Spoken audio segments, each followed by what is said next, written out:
좋은 아침입니다. 오늘 우리에게 주시는 하나님의 말씀은 시편 90편 12절에서 15절 말씀입니다. 우리에게 우리날 계수함을 가르치사 지혜의 마음을 얻게 하소서. 여호와여 돌아오소서. 언제까지이니까 주의 종들을 긍휼히 여기소서. 아침에 주의 인자로 우리를 만족케 하사 우리 평생에 즐겁고 기쁘게 하소서. 우리를 곤곡케 하신 날수대로와 우리의 화를 당한 연수대로 기쁘게 하소서. 오늘의 제목은 우리의 날 계수함을 가르치소서입니다. 오늘은 12월 31일 한 해의 마지막 날입니다.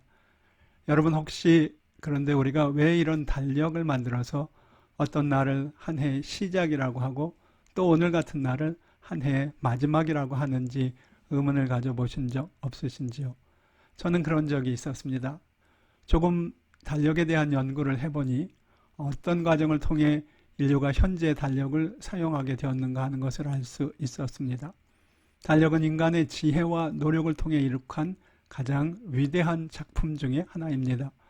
오늘날의 달력이 형성되기까지에는 유명 무명의 수많은 사람들이 오랫동안 해와 달의 변화를 관찰했고 그래서 시간의 흐름 속에 나타난 규칙을 발견하였습니다. 그렇게 해서 날과 달, 계절과 연의 규칙을 발견하게 된 것입니다. 달력을 보면서 놀라운 것 중 하나는 이런 우주와 자연의 규칙들이 모두 다 일정한 수로 표현할 수 있다는 사실입니다.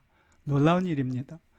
그러나 달력을 보면서 우리가 잊지 말아야 할 것 중 하나는 사람들이 자연 속에 있는 일관성 있는 규칙을 통해서 달력을 만들었지만 날과 달, 계절과 연의 규칙들은 달력이 있기 전부터 이미 존재하고 있었다는 사실입니다.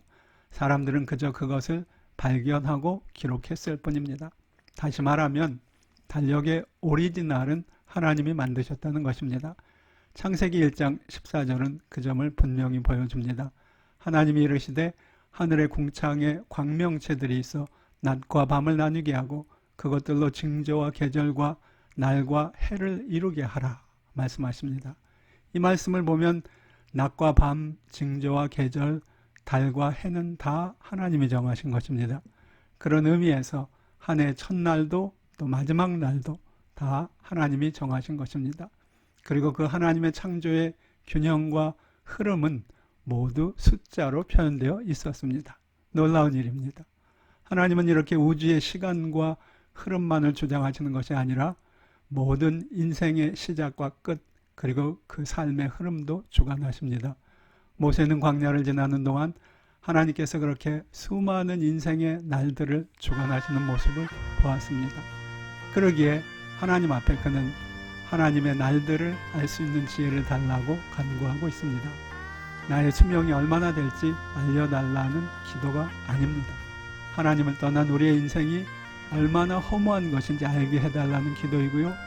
우리의 삶이 하나님의 손에 있다는 사실을 철저히 알고 우리의 남은 날들을 전적으로 주님만 의지하며 살 수 있게 해달라는 기도입니다. 그것이 바로 유한한 인생이 할 수 있는 가장 귀한 지혜의 기도이기 때문입니다. 한 해를 지나는 우리가 해야 할 기도가 바로 이것이라고 생각됩니다. 여러분들도 하나님 앞에 나를 계수하는 지혜를 소유하는 복된 여러분의 삶이 되시기를 주님의 이름으로 축복합니다.